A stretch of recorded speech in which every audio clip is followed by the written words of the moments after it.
Welcome back. In today's blog, I'd like to share a topic that I'm often asked in my role as a facilitation coach, and that's, how do I build a workshop agenda? What are the right topics and in what order do I put them? For this question, I'd like you to consider the topic of a process improvement workshop. If your session objective is to identify the improvements needed in a particular process, you can rarely, if ever, start with that question.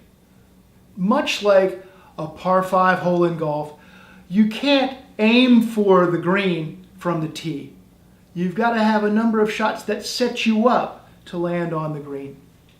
So for this example, let's consider it a par 6. The first shot is, how does it work today?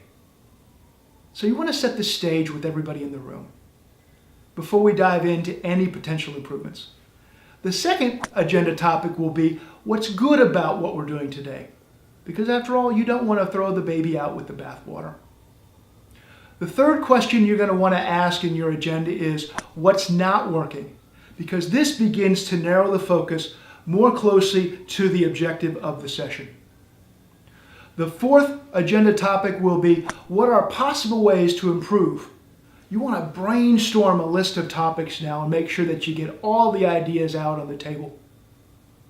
The fifth agenda topic may then be, what are the best improvements? This is going to be a subset of the brainstorming, because let's be clear, not every idea will be a good idea. And then the sixth agenda in this workshop could very well be, what are the next steps to ensure that you generate momentum and ensure ownership for the work that's to come.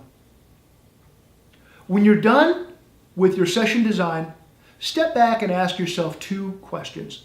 The first one is this: is every agenda topic necessary for the objective that we have?